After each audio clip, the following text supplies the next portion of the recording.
Okay, today we're going to look at a topic we haven't really touched on at all, but we will be talking about somewhat throughout the rest of the semester, and that is industrialization. So we're now kind of into the early to mid 19th century, so we're talking about like the 1820s, 30s, 40s. That's kind of where we are at chronologically speaking. All right, and it's during this time period that we start to see America starts to go its industrial transformation. This is the beginnings of the Industrial Revolution in the United States. And going hand in hand with industrialization, we have this period of time that's oftentimes referred to as the market revolution. The market revolution refers to a dramatic increase in trade and commerce and transportation and things like that that coincide with industrialization. So you do need to be familiar with this term. So it's the transformation of our country being from a strictly agrarian farming society to now we are transforming into a hybrid of both agriculture and industry. Right? So the first thing we're going to look at, and it's a major factor contributing to our new modern industrial society, is the transportation revolution. I mean, this is the time period in which we see a lot of innovations when it comes to transportation technologies and things like that, which binds the country closer together. All right. So the most important thing to look at is in the early 19th century, we see a dramatic improvement in both the quality and the number of both roads we have in our country as well as canals. You know, it's hard to believe, but you know, our network of roads in this country prior to this time period were really, really not that impressive. You know, roads vary in quality from state to state, depending on how much money a state would actually allocate for construction and infrastructure.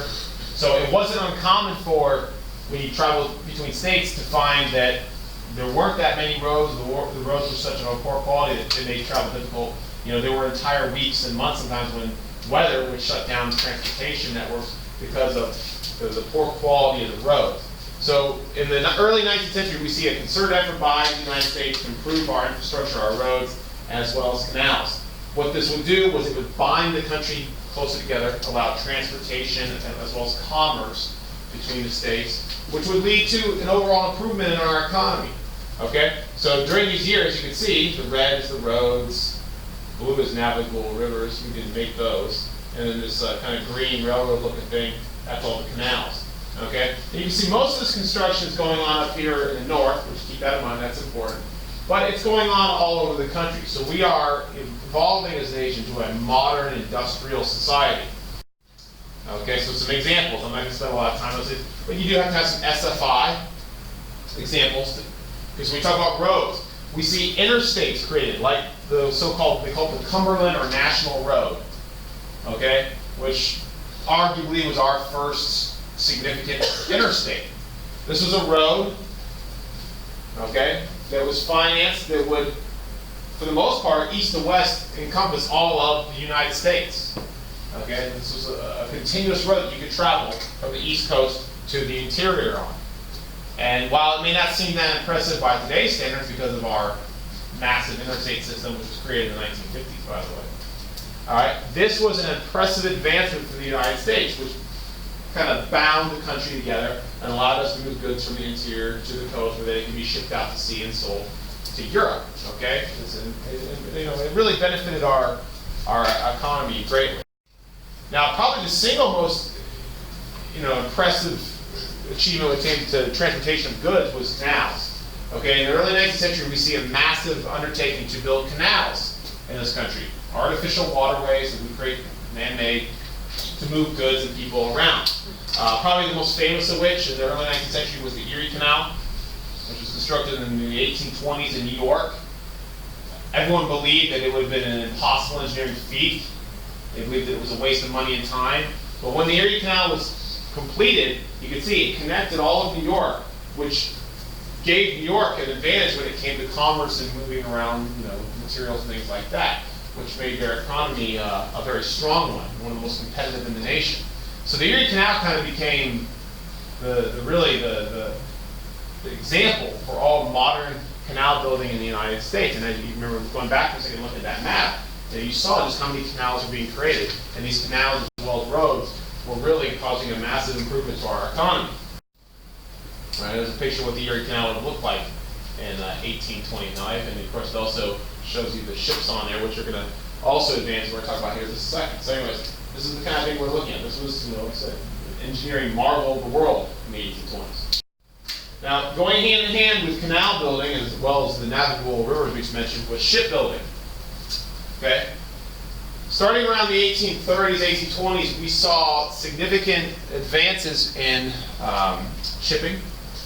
All right? This mostly coincided with the innovation of steam power. Steam-powered energy was the new power of the Industrial Revolution. It was what was powering industry in Europe and now in the United States in the early 19th century. Okay? And we saw it everywhere, including when it came to shipping. And what we see here, and this coincides with canals and everything, we see the development of steamships, steamboats, like Robert Fulton, who was an engineer who created one of the first steam-powered ships in U.S. history. It's called the Claremont. That's the Claremont right there. Okay. Now, why was this a game changer? Well, before steam power, okay, all of our rivers, okay, were really one-way transportation arteries with the current. It was very costly and difficult to try and travel upriver against the current. All right. However, with steam power, now all of our rivers became two-way. Okay. It doubled our transportation network. All right, because you can now move up against the current with these steam-powered boats. Now, these boats were not yet entirely reliable. They could even be dangerous. Early steam engines were notorious for sometimes even exploding. Okay, which made them ticking time bombs. They kill people. Okay, thousands of people ultimately will die from steam engine explosions over the years. Okay, but this was the beginnings of modern, okay, industrialization in America, modern steam power, which is going to eventually power all of our industry that we're going to be looking at here today. So this is kind of important stuff in the evolution of our country. All right, now look at the effect of all this stuff. Better roads, canals, steam-powered boats. What is the effect? And this is really, actually, you could look at this as the effect of industrialization as a whole. Industrialization has a very beneficial effect when it comes to things like trade and the economy.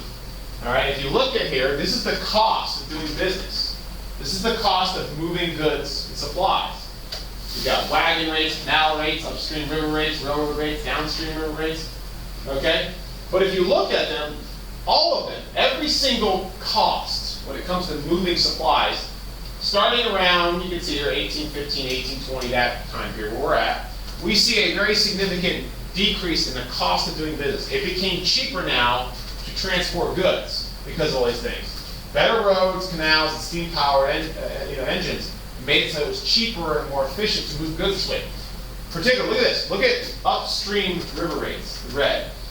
This is the cost of. This is how much it costs to try and go up against the current on a river. Look at how it drops. I mean, it's insane how much it drops. Okay, so clearly there's some kind of factor at play, and that's steam power. Steam power meant the cost of going upriver was now significantly diminished, which made it more viable. When the cost of doing business goes down, that means the cost of products can go down. And when the cost of products go down, it means you and I, the consumer, can better afford them. So the great advantage of industrialization, why we like industrialization so much, is it meant average people like you and I could afford to buy these products. They no longer were luxury items. Everyone could afford them because the cost of making them had now been reduced. And when it came to international trade, we couldn't rely on steam power just yet. We weren't quite there. It was too unreliable. So when it came to international trade, shipping across the ocean, we still relied on wind power. Okay? But we pioneered a whole fleet of what we call American-made clipper ships. Okay? Clipper ships were smaller, more streamlined ships than their European counterparts. In Europe, they had these big cargo ships, which were very slow, but could carry a lot of material. We made clipper ships. The clipper ships were very fast. They couldn't carry as much, but they could travel very fast. So while we couldn't move as much materials as many of the European powers, we could offset that by moving materials very quickly and charging more money for that privilege. Just like today, you charge people pay more for overnight shipping or 2-day shipping, you know, Amazon Prime, all that stuff. Okay, that's kind of the tactic we took. So, well, we can't move as much goods, but we'll move it faster. So this is how we competed on the international scene with other countries who were ahead of us. This is how we competed when it came to international trade. This is going to play an important factor when we talk about our international trade, agriculture, and things like the cotton industry.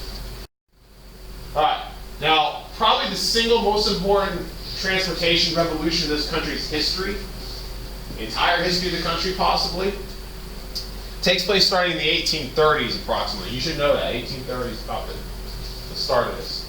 Starting in the 1830s, we start to see the development of railroads in this country. And it happens very quickly. This country jumps on to the railroad bandwagon, and we move, no pun intended, full steam ahead, because we realize this is the future of transportation. Steam-powered railroads were a marvel, okay? And the ability to move people and products so quickly and cheaply changed everything. And you can see the railroad tracks that were being built all over the country, primarily in the north. Keep that in mind, that's important. Most of the stuff we're talking about today is a day almost entirely focused on the north. Okay, we're talking about industry, and that's where we saw our industrial development. The south, which we're going to talk more about in the coming weeks, is going to be more about agriculture. Okay, and the differences between the north and south when it comes to their economies is going to fuel the sectional differences that lead ultimately to the Civil War. But most of the railroad development is going to be up here in the north, although there is some development in the south. But this was a big-time game changer. All right, this was very quickly adopted by the United States and became the predominant form of transportation up until really the early 20th century, when automobiles will start to challenge the railroads for the first time. So for almost 100 years, the railroads were the name of the game when it came to transportation. It was a big deal. And as we go forward, the fact that the north has more railroads is going to, contribute to them becoming more of an industrial giant when compared to the south. So keep that in mind, railroads. All right, so that's transportation technology. Everything we're talking about today relates with everything else. It's all interconnected. They all feed off of each other. That's transportation. Now, we're going to talk about some other technological innovations.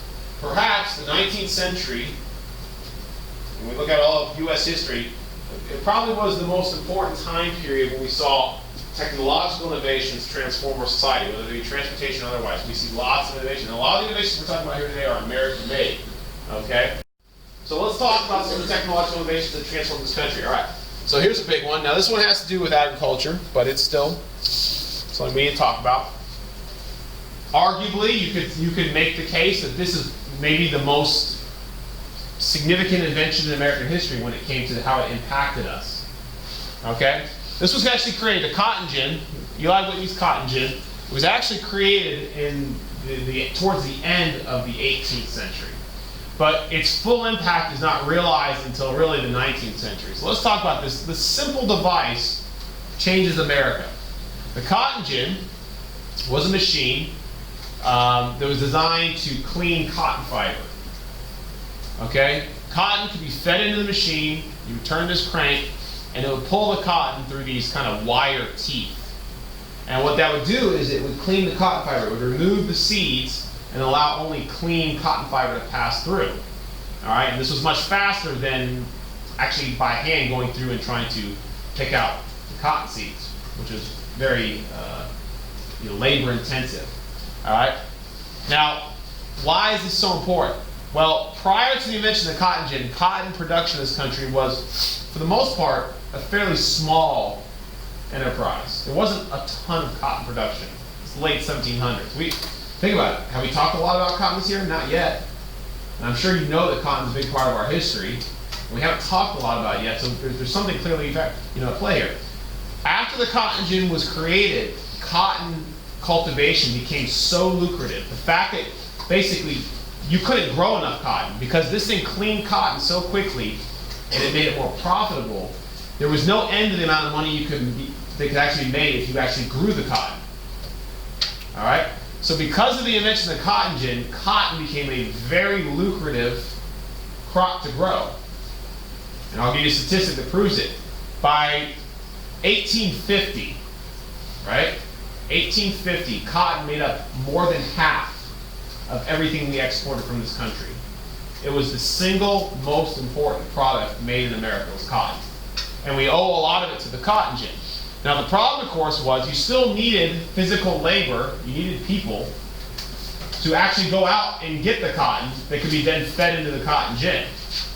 So because cotton production was so labor intensive still, you still needed workers, which is why the South overwhelmingly relied on slavery.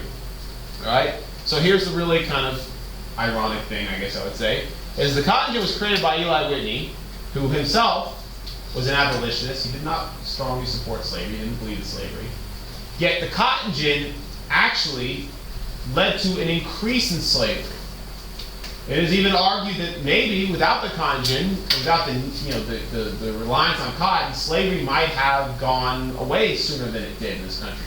But because of our over-reliance on cotton, because of the cotton gin, slavery explodes in the 1800s, and it creates a very big dilemma between the states, which eventually leads to the Civil War. So the cotton gin is, as I said before, one of the most important inventions in American history because it contributed to the whole issue of slavery, which led to the Civil War. Because of that cotton. All right. Now, Eli Whitney's not done. He's got other contributions to be made. Eli Whitney, a very important engineer, American. Okay. He's also responsible for the concept of interchangeable parts, which is, the basis for all modern mechanization. This concept, you can't say how important it is.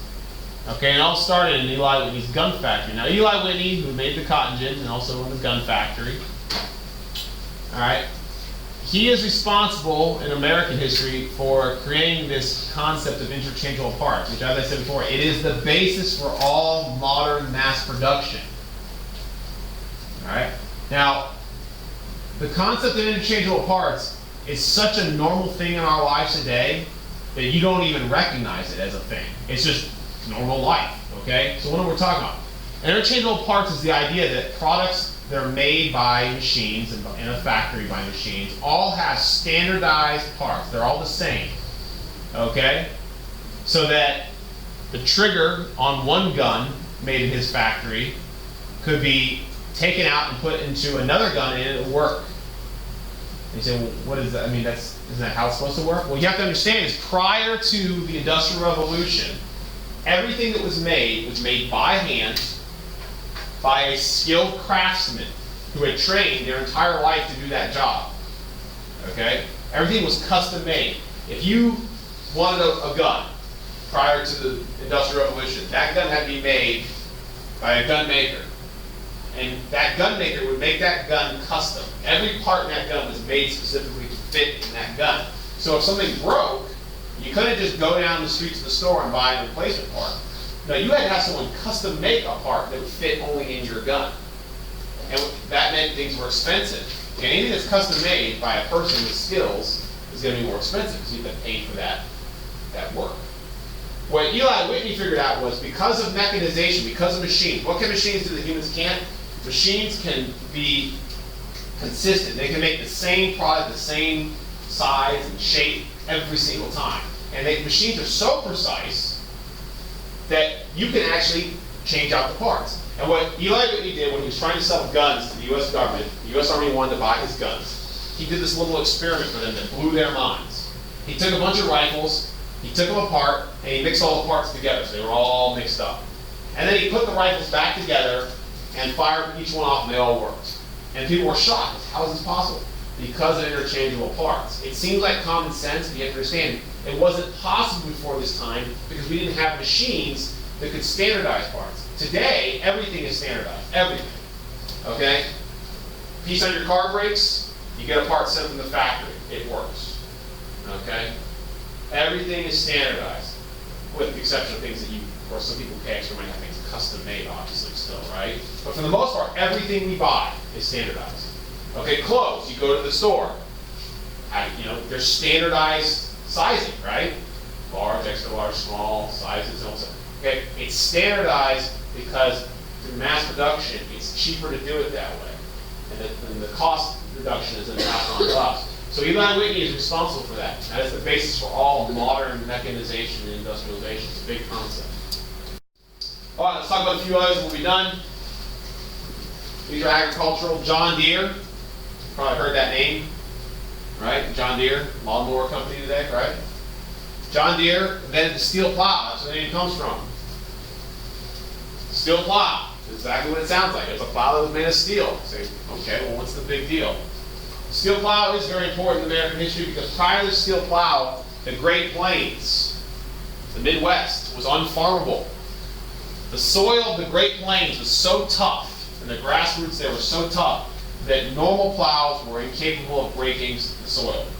The steel plow changed that. The steel plow was able to churn up that tough prairie soil, which allowed the Great Plains to be farmed for the first time.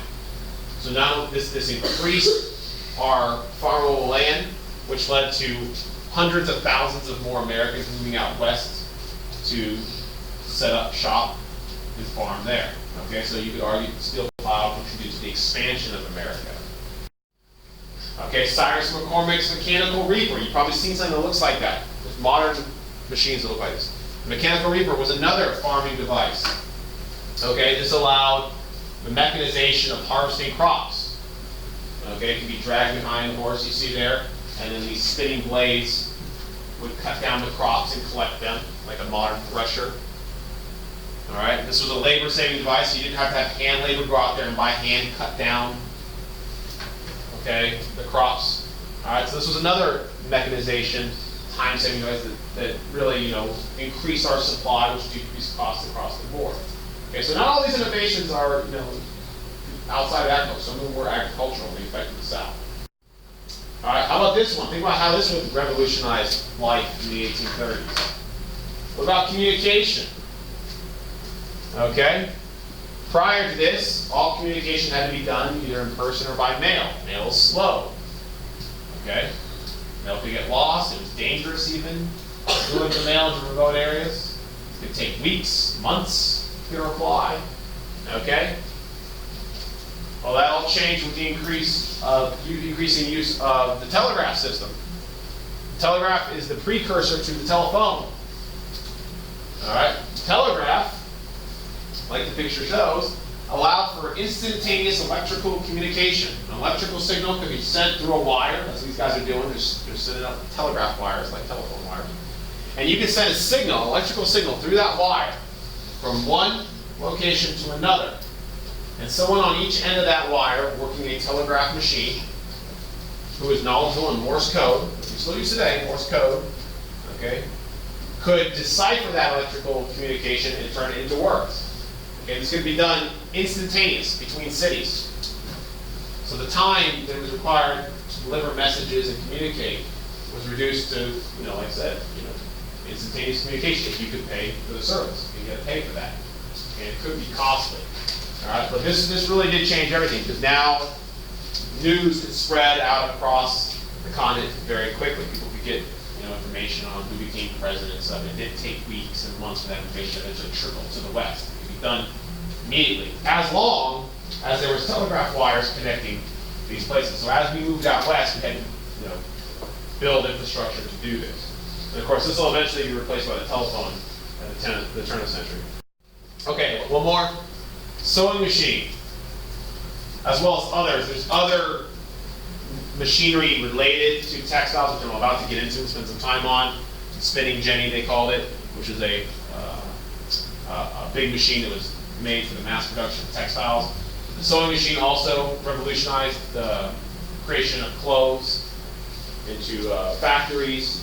Before this, all clothes and textiles were made at home usually. In the home, clothes were homemade. Okay, people would only own a couple different outfits, maybe. Okay, but the mass production of clothing and textiles, which is what we're about to talk about, changed that. Okay, made clothes more readily available, cheaper, and standardized, so people could afford to now own multiple outfits.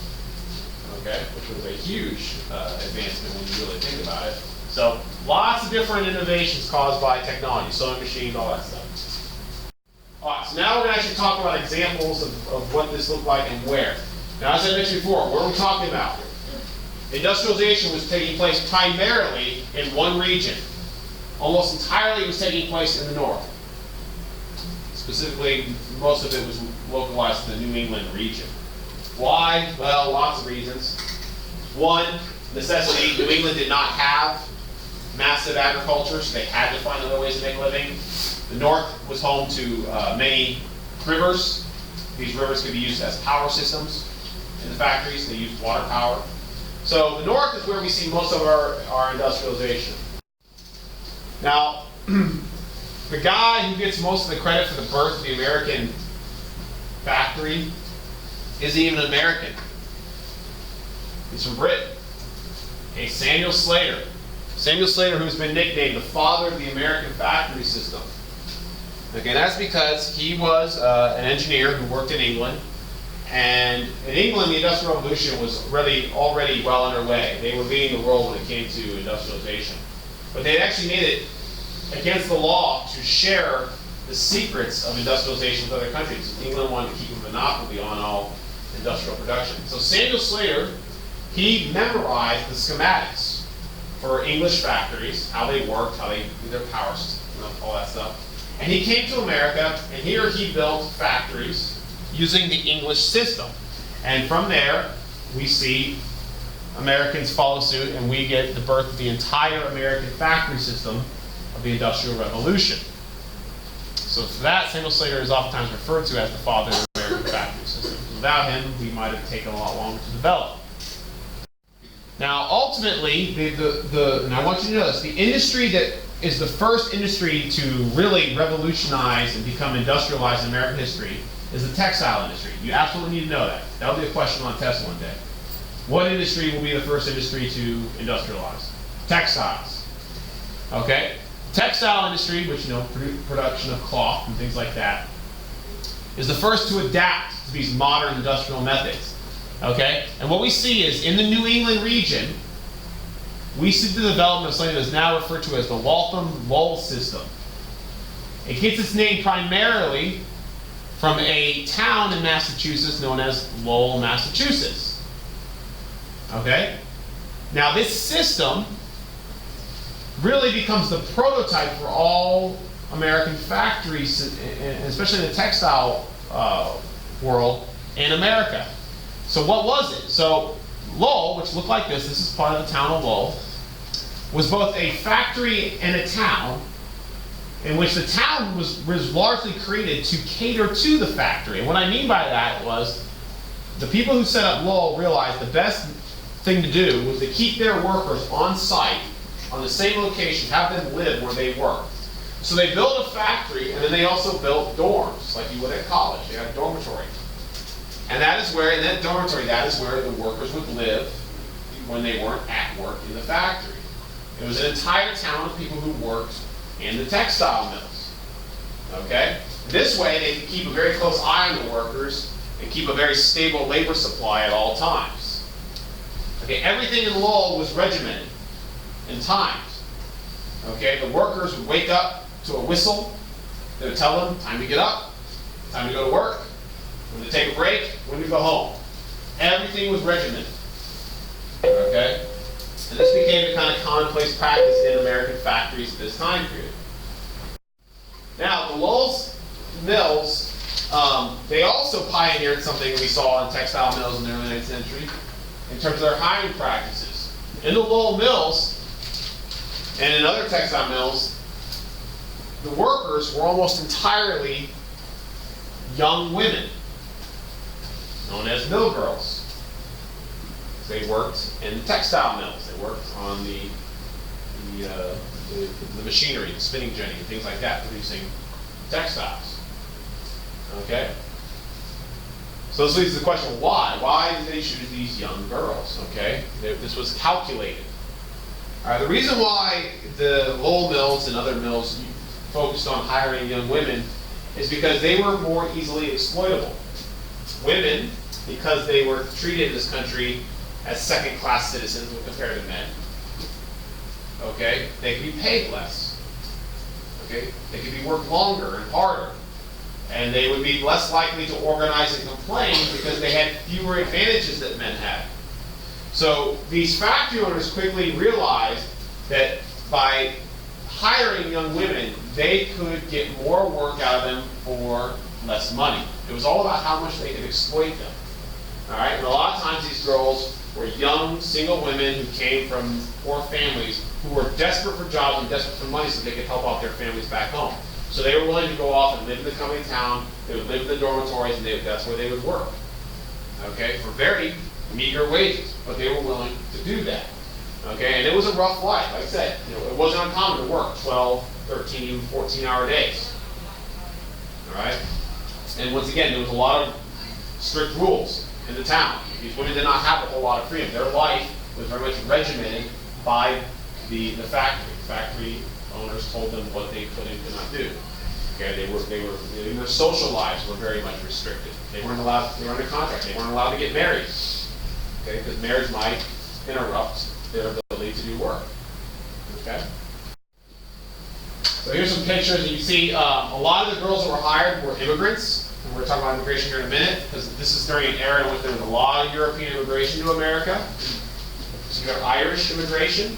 That was the #1 group coming over to America in the 1830s, was the Irish. Okay? And many immigrants were hired by these factories because, once again, just like the reason why they hired women was immigrants were more easily exploitable. They usually were poor, had very few connections here in America, they were desperate. So because of that, their wages could be kept very low because they were willing to work for almost nothing. Okay?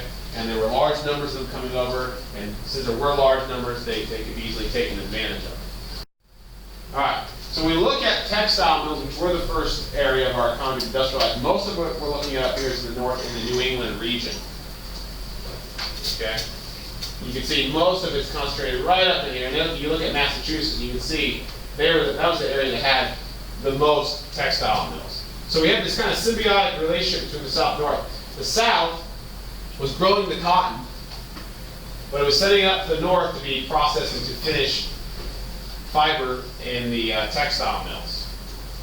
Okay? So the North and South absolutely needed one another. The North needed the Southern cotton, the South needed the North to actually produce that cotton into something that's more usable.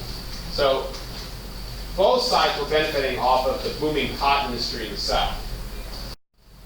All right, let's talk about the effects of industrialization now. What were the effects of all this? Okay, so what we see is we see changing occupation distributions. Look at this. Look at these numbers. In 1820, 79% of all Americans worked in agriculture. Okay? Almost 80% of the people in this country were farmers in 1820. Fast forward to 1860. Look at that number. Look how it's dropped. By 1860, that number has dropped to about 53%. And the reason being, as you can see, other jobs have expanded.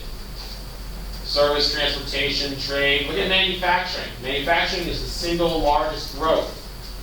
The manufacturing that we're talking about is what's growing quickest. Okay? So people are leaving agriculture and they are taking up jobs in industry. This was a growing business in America. All right, most of it was going on, as I said, up in the northern New England region. So people are finding themselves not being farmers, and they're getting more into industrial work, as well as other jobs. Today, well, this is going to be important later, but look, today we are not majority agricultural workers. We are not also the majority, we are not manufacturing workers. We are one of the things on here. Today, most Americans work in the service industry. Only 6.4% in 1860. Today, that's the majority of all Americans. Our economy has continued to transform over time. We went from being an agricultural economy to an industrial economy to now we are a service economy. So there's been three major kind of phases we've gone through as a country. What does that mean? Service means most Americans find themselves in jobs where they get paid for providing a service that other people need. Okay? The lawyer provides a service, the doctor provides a service, teacher provides a service. Okay? Those are service jobs. They don't actually create an actual product and sell it. Instead, their product is their service. Okay? So that's what most Americans do today. It's not a bad thing. Okay? It's just a different thing. We've changed as a country as we've gone. And of course, what most coincides with industrial growth? Urban growth. With industry came cities. Look at this. Okay, look at these two maps. Look at how the urban aspect has grown. These are cities, okay? These large circles. The larger the circle, the larger the population in the city. And as you can see, we see very, very little urban growth in the South. The South remains predominantly rural. Okay, they've got a couple cities down there. You've got New Orleans, Charleston, but that's about it. The North, on the other hand, is all these big cities. And of course, look at where the biggest cities are located. Not only in the North, but along the East Coast. And that is a factor. Because when we talk about immigration, most immigrants were coming over to this country. They were landing in these northern East Coast cities, and that is where they were staying. So immigration caused the cities to swell up in size as well. Because, of course, that's where the industrial jobs were. Immigrants were going to, not only were they going to go where the jobs were, they also tended to stay where they landed because they had very few resources to travel. They were poor. If they landed in New York City, they were staying in New York City because they had nowhere else to go. So they looked for work there. So that's why our cities in the Northeast became so large. All right. All right. Now, speaking of immigration, let's just touch on that because immigration is related to industrialization, urbanization. They go hand in hand. All these things go hand in hand in American history. We're going to talk about them several times this year. As you can see, during this time period, lots of European immigration. This was the era of what's called the old immigrants. We call them the old immigrants because they are different from other generations of immigrants that are going to come later. So that may not make a lot of sense to you now, but later on it will. So who were the old immigrants? Well, the old immigrants primarily came from Western and Southern Europe. Excuse me, not Western, Southern. Western and Northern Europe. So places like Ireland and Germany. Those were the two biggest, as well as other places, but that was the two biggest, okay? Especially Ireland. In the 1830s, Ireland was experiencing the Great Potato Famine, as they called it. Their potato crop failed, and as a result of that failure, over 1 million people would die. Okay, it's one of the kind of big tragedies in Irish history. Is this famine led to the death of over 1 million people, and many Irish said, you know, we have nothing here for us. Why not take everything we have and let's leave to go to America and start over? So during the 1830s, 1840s, we saw many Irish come to the United States, as well as many Germans who were leaving because of political unrest in their country. So massive immigration to the United States. We see throughout American history, there are these waves of immigration. And during these different periods of time, different groups. So in the 1830s and 40s, it was Irish and Germans. And at the turn of the century, it was the Italians, a lot of them, okay? And then we fast forward, and of course today, most of our immigration comes from Latin America. Okay, so we go through different phases, and during these different phases, different people come over. But here's the thing, even though we've had this happen time and time again, Americans still, you know, a lot of times they react, you know, very negatively to the immigration. Okay? And one of the things we see is during the 19th century, we saw, in response to this massive wave of European immigration, we saw a massive backlash by Americans against these foreigners coming into their country. We see there's a rise in nativism. You need to know that term. Nativism. Nativism can be used as a term to describe fear that people have for people who are different from them, people from other countries that are coming over. Okay? And during the early to mid-19th century, most of the nativism in this country was focused on these immigrant groups, primarily the Irish. The Irish was the number one group, immigrant group, that was being targeted by nativists in the 19th century. Why? Why the Irish? Well, the Irish, when they came over, tended to be more destitute or poor than Americans, and as such, they were willing to work for very low wages. Now, if you're a factory boss, and you have to choose between hiring a poor Irish immigrant who's willing to work for nothing and an American-born citizen who had a higher standard of living, you're probably going to hire the Irish immigrant because they're going to work for really almost next to nothing. And Americans took out their anger for losing jobs, not on the factory bosses who were hiring them. They took their anger out on the immigrants themselves who they saw as coming over and stealing their jobs. Not to mention the fact that Irish were predominantly Catholic. And since we were a mostly Protestant nation back then, there was also religious differences that caused hostility. So there was tons of anti-Irish sentiment. Okay? A lot of, you know, very nativist or even racist feelings in this country directed towards the Irish during this time period. What ends up happening, this is the time-old story in the United States, is over generations and decades, eventually the Irish assimilate, They become accepted. And then when new groups come over, they become the focal point of American anger. Okay, so everyone at one point was an immigrant to this country and faced opposition, but over time it becomes accepted, and then what we see is, unfortunately, other groups get targeted. Okay, so nativism was a real big problem. We even had, check this out, we even had a political party, and you need to know these guys. There was a political party that was founded in the early 19th century whose entire reason for existence, the entire reason this party exists, was they were a nativist, anti-immigration party. That was their whole deal, was keep immigrants out. Okay? They wanted to promote the interests of native-born whites, Americans. When I say native-born, don't get confused. I'm not saying Native American, American Indian. They weren't worried about that. They were more worried about native-born white Americans. Okay? So this was a very, like I said, a very nativist group. Which should be very hard for you guys to grasp. I mean, are we not in right now at a period of time in American history where there is a lot of turmoil in our country, right, going on over the issue of immigration and immigration reform? I mean, you guys, we're having an election right now. It should not seem that this whole concept of nativism shouldn't seem that foreign because it's really out there. Nativism is a big factor in this election. Okay, so that's why we learn history. We learn about it so we can understand our present. So we're seeing something very similar right now. Okay, it's not about the Irish, about other groups, but same premise. All right, last thing. Let's summarize. I've said most of this, but if you didn't get any of it, there's a couple things. Particularly this first part right here, I didn't go over this too much, so you might want to write that down. But I said most of this. So this sums up kind of overall the effects of industrialization, both good and bad. I'll talk more about the top stuff later at some point. I don't know when, but we'll get to it. We saw an expansion of laissez-faire capitalism. We call it, what is that? All right. Well, that just simply means the idea of an economic system in which government allows business to do whatever it wants. Laissez-faire means hands off, let business do what it wants. And that was the kind of mentality of the government back then, was business should be free to do whatever it wants, no rules, no regulations, and that's what's best. And we'll talk more about that later, whether that was good or bad, and what the effects of that were. So we had a very business-friendly environment. Courts were friendly towards business. There's court cases in your reading this week you need to read about. We'll talk about that.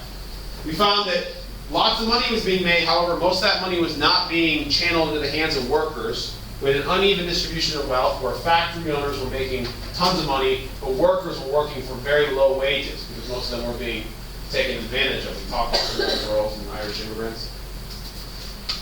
Now, the positive was industrialization led to an increased prevalence of goods. There was more stuff. More stuff meant cheaper stuff. That's good. You can afford it. First time ever, you can afford this stuff. Okay, because it was being made with low-wage labor. Okay? There were other problems associated with rapid urbanization. Cities grew quickly, too quick. Problems with rapid urbanization, same problems we have in cities today. Pollution, crime, okay? Sanitation issues. Okay, cities were very dirty, dangerous places in the 19th century. We'll talk more about that later. Lastly, working conditions. Here's the really sad part. Industrialization is great for the consumer because it makes more goods. But industrialization turns out to be not so great for the worker. Average worker conditions in these factories declines. Work was longer, harder, dirtier, and more dangerous because of mechanization. So the average worker who worked in industry saw their quality of life while working decline because of industrialization, while the quality of life for everyone in terms of owning goods got better. Lastly, we see no significant labor rights. In other words, labor unions, workers don't get any rights of any kind. Hold on, almost done. Until we see towards the late 1800s when they start making laws, some laws, saying, okay, work has to be safe, it can't be dangerous, it can't be dirty. Children shouldn't be working in these factories. That doesn't count. That's not until a long time. That's like 100 years from now. So we're going to work on that for a while. So lots of issues. So we're just getting started.